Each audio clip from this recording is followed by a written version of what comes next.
Sumainyo ang Panginoon. At sumayo rin. Ang mabuting balita ng Panginoon ayon kay San Juan. Papuri sa iyo, Panginoon. Noong panahong iyon, sinabi ni Jesus sa kanyang mga alagad, "Ito ang aking utos, mag-ibigan kayo gaya ng pag-ibig ko sa inyo.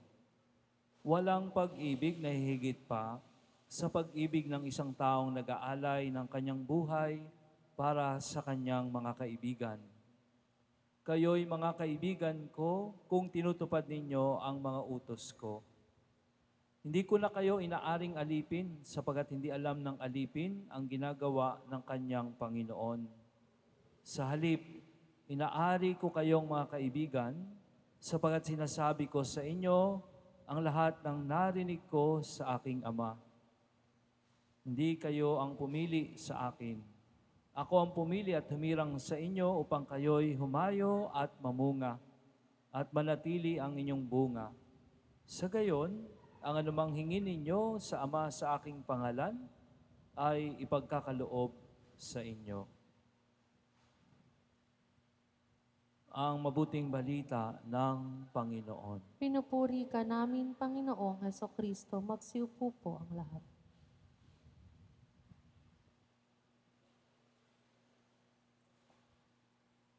Ralph at Vincent, muli,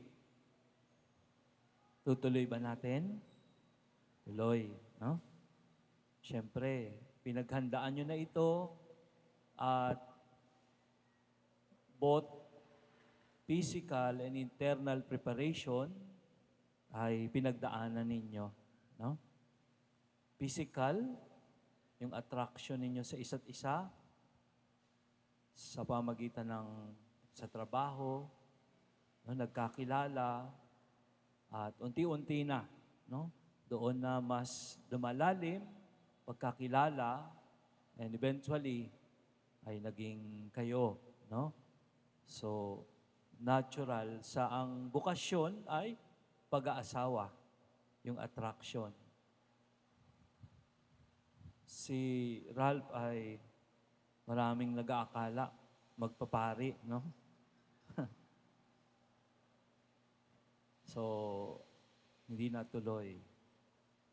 Ito ang iyong bukasyon, Ralph, no? At sa inyong dalawa, sa physical preparation, kitang-kita ko rin naman itong malapit ng ikasal, no? Yung mga sakrista namin dito dati, talagang nagsususukat ng mga isusuot, no? So, physical preparation. Of course, yung mga kababaihan din, no? Yung iba nakakailang balik pa sa sastre para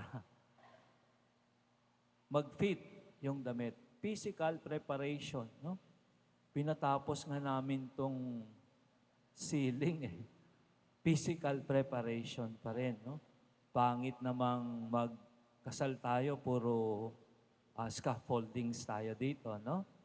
So, kahit papaano, meron ding contribution sa physical preparation, yung simbahan, no?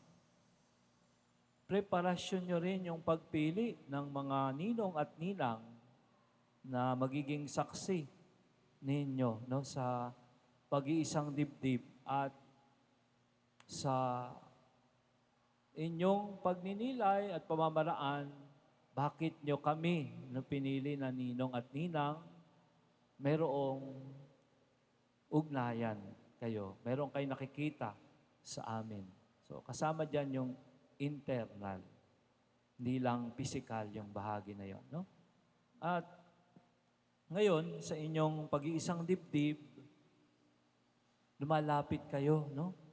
Sa sagradong altar para kayo ay manumpa sa isa't isa. No?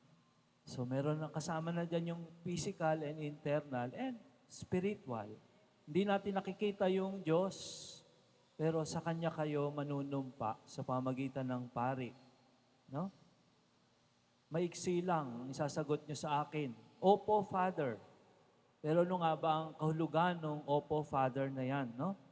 So, Ralph, sa buong buhay mo, ang mission mo ay ipadama mo kay Dayan na hindi ka nagkamali sa pagpili, no? Mission mo yan. Ganun ka rin, Dayan, no? Hindi ka nagkamali sa pinili mo, no? So, sa dinami-dami ng pagpipilian ninyo, parang si Adam and Eve sa ating first reading, nang makita ni Adam si Eve sa wakas, narito ang isang tulad ko, laman ng aking laman, buto ng aking buto.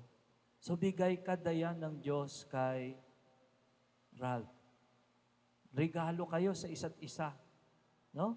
Kaya, salamat sa pagtitiwala ninyo sa sakramento ng pag-iisang dibdib.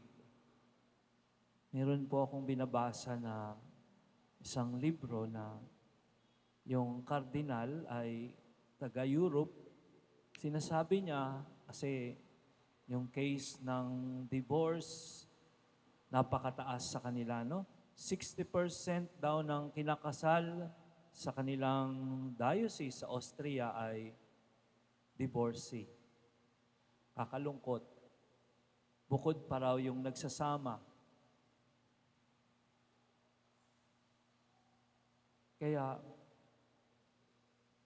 mahalaga yung spiritual life ninyo. Kasi kung magre-rely lang kayo sa inyong mga talino, kakayahan, lakas, at wala yung Diyos, mahihirapan kayo sa inyong pagsasama. Kasi ang Opo Father ninyo ay panghabang buhay. No? Walang iwanan. No? Mission nyo sa isa't isa na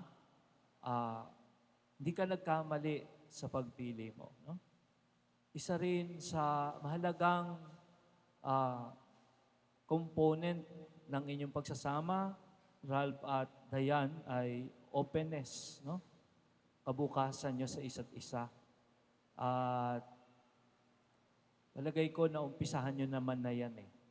Wala kayong nililihim no, sa isa't isa at nasasabi nyo sa isa't isa yung mga gusto nyong sabihin. So mahalaga yon sa isang pagsasama. Mahirap yung may tinatago, no? Kasi pag-iisahin kayo ng Diyos. No? Kaya dalangin ko palagi na maging sentro talaga ng pagsasama nyo ay si Jesus para tuturuan kayong mamuhay sa katotohanan. No? At ito rin yung bilin ni Jesus sa Ebanghelyo natin. Magbahalan kayo tulad ng pagmamahal ko sa inyo. So meron kayong reference kung paano kayo magmamahalan, no, sa isa't isa. Sabi ni Jesus, hindi kayo ang pumili sa akin. Ako ang pumili at humirang sa inyo upang kayo'y humayo at mamunga. So rest assured na kayong dalawa ay pinili ng Diyos sa isa't isa para humayo at mamunga. At sabi pa rin, at anuman ang hingin ninyo sa aking Ama, sa pangalan ko ay pagkakaloob sa inyo. Oo, hindi madali yung Opo Father ninyo kasi lifetime yan. No? Mahalaga yung pang-unawa nyo, no, sa isa't isa. Yung kababaan ng loob. Pag may pagkakamali, mahalaga yung marunong umamin, humingi ng tawad. Mahalaga rin yung pagpapatawad. Yan ang mga weapons ninyo sa inyong papasukin na ito. Pagmamahal na kay Jesus, matatagpuan. Kasi yun din naman tinuro niya, no? Ilang ulit bang magpapatawad? Hindi lang 7 ulit. Sabi ng Panginoon, 70 times 7 times. Hindi naman tayo perpekto. Makikita nyo sa isa't isa yung mga kahinaan, mga weaknesses. Pero yung lawak ng pangunawa, yung lawak ng pagpapatawad ay ibibigay sa inyo ng Panginoon kung hihingin ninyo, no? Kasi yun din naman, dahil sa Kanya kayo manunumpa, ipagkakaloob niya rin yung biyaya sa inyo para yung maging Opo Father ninyo ay maging lasting, maging panghabang buhay, no?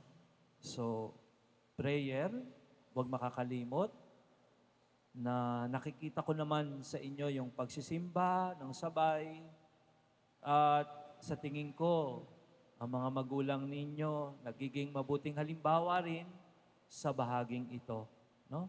Kaya mga ninong at ninang, pakialalayan po natin silang dalawa, no? Alalayan in a sense na sa prayer, papagdasal natin sila, no? Sa kanilang need, kung mayroong kailangan ng advice, no? Maging bukas tayo, lalo na kayong mga tinawag din sa buhay pag-aasawa, yung inyong yaman ng experiences, maaari nyong ipagkaloob yung karunungan dulot ng inyong mga karanasan para sa ating inaanak na ito. At ulit, yung openness nyo, kabukasan, huwag na huwag nyong aalisin, no, sa isa't isa. Meron din kayong mga magulang na mula sa pagkabata ay kasama ninyo, kung kaya't meron kayong nililingon. Hindi naman sila perpekto, may mga pagkukulang din sa isa't isa, and yet, tingnan ninyo yung kanilang struggle at pagsusumikap na manatili sa buhay pag-aasawa. No? Inspirasyon ninyo sila. At tayong lahat na nandirito ngayon, no, ay makita natin na ang pagdiriwang na ito ay kaloob ng Diyos sa ating lahat. Bukod sa mag-asawa, tayo rin, no? Huwag nating isasantabi yung sakramento ng pag-iisang dibdib. Siya ang nagtatag nito at siya rin ang gagabay sa mga magsusumikap na magpabasbas sa ating Panginoon. Amen.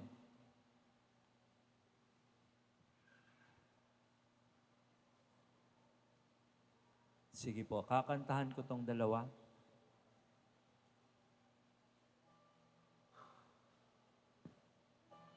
Para sa inyo, holding hands nga kayong dalawa.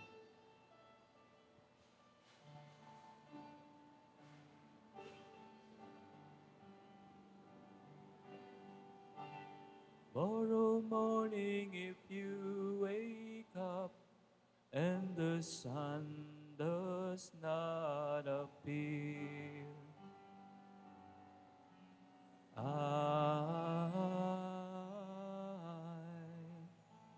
I will be here.